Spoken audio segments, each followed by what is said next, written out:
आज हम लोग class 9 civics chapter 1 what is democracy and why democracy के टॉपिक समरी डेफिनेशंस को पढ़ने वाले हैं।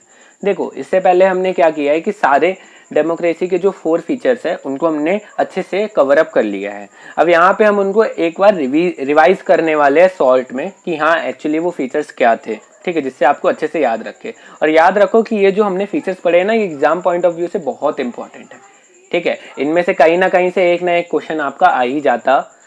तो देखो, सबसे पहले हमने डेमोक्रेसी की डेफिनेशन देखी थी। जो सिंपल डेफिनेशन थी वो क्या थी? Democracy is a form of government in which the rulers are elected by the people. मतलब डेमोक्रेसी एक ऐसी फॉर्म ऑफ गवर्नमेंट है जिसमें जो रूलर्स है, ठीक है, उनको कौन चूज करता है? ठीक है, लोग चूज करते हैं इलेक्शन के थ्रू। अब हमने ये भी देखा था कि डेमोक्रेसी की जो डेफिनेशन है वो बहुत इंपॉर्टेंट है हमारे लिए, क्योंकि अगर हमें इसकी डीप नॉलेज नहीं है तो हम ये नहीं पता लगा सकते कि हाँ कौन सी गवर्नमेंट डेमोक्रेटिक है और कौन सी नहीं। तो इसलिए हमने इसकी डीप नॉलेज के लिए फिर हमने 4 फीचर्स देखे, जिसमें सबसे पहला फीचर्स क्या था? Rulers elected by people take all the major decisions. ठीक है, मतलब जो रूलर्स जिनको लोगों ने चुना है, ठीक है, सारे इंपॉर्टेंट डिसीजन किनको लेना चाहिए? उन्हीं लोगों को लेने चाहिए, ठीक है। All the major decision must be taken by the rulers who are elected by the people, ठीक है। तो ये हमने पहला फीचर देखा था। फिर उसके बाद दूसरा फीचर क्या था? Elections offer a choice and fair opportunity to the people to change the current ruler. अब इलेक्शन क्या करता है? लोगों को चॉइस प्रोवाइड करता है, ठीक है, और एक फेयर मतलब एक अपॉर्चुनिटी प्रोवाइड करता है कि हाँ उनके जो करंट रूलर है, ठीक है, अगर लग रहा है कि वो अच्छे से रूल नहीं कर रहे तो उनकी जगह दूसरे रूलर्स को वो ला सकते हैं, ठीक है, दूसरी गवर्नमेंट को ला सकते हैं। और हमने ये देखा था फ्री एंड फेयर इलेक्शन में कि जो इलेक्शन होना चाहिए, ठीक है, उसमें जो रूलिंग पार्टी है उसका भी इक्वल चांस ऑफ लूजिंग रहना चाहिए, ठीक है, मतलब 50-50 रहना चाहिए कि वो हार भी सकती है और वो जीत भी सकती है, उसके पास कोई एडवांटेज नहीं रहनी चाहिए।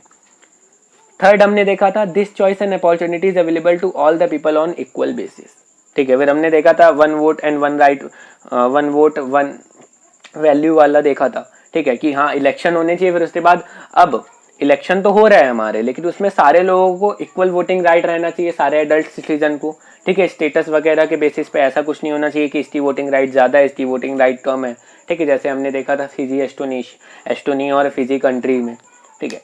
लास्ट हमने देखा था the exercise of this choice leads to a government limited by basic rules of the constitution and citizens right, ठीक है, मतलब जो गवर्नमेंट को रूल करना चाहिए, ठीक है, उनको अकॉर्डिंग टू कॉन्स्टिट्यूशन, ठीक है, जो कॉन्स्टिट्यूशन में लॉज है, ठीक है, उसके अकॉर्डिंग रूल करना चाहिए, ठीक है, रूल ऑफ लॉ होना चाहिए, रूल बाय लॉ नहीं होना चाहिए, ठीक है। इसको मैंने अच्छे से डिस्कस किया था पिछले पार्ट में।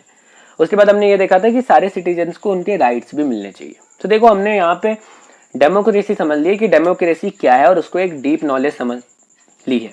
अब अगर आपसे कोई पूछे, कोई कंट्री का एग्जांपल देके कि हाँ ये कंट्री डेमोक्रेटिक है कि नहीं, तो इजीली आप बता सकते हैं। और देखो, ये जो टॉपिक है आपकी एनसीईआरटी में समरी डेफिनेशन, इसके नीचे आप देखोगे तो एक बॉक्स भी बना है, ठीक है, मैच द फॉलोइंग करके, उसको भी आप लोग सॉल्व करना। एंड अगर उसमें कोई डाउट आते हैं तो आप कमेंट में क्या कहते हैं, कमेंट करके पूछ सकते हो। सो अब हम लोग पढ़ेंगे नेक्स्ट पार्ट से वाई डेमोक्रेसी के ऊपर चीजें, ठीक है। सो आई होप यहाँ तक आपको सारी चीजें एकदम अच्छे से समझ आई होगी। अगर अच्छे से समझ आई है तो वीडियो को लाइक कर दें, चैनल को सब्सक्राइब कर दें। मिलते हैं नेक्स्ट पार्ट में।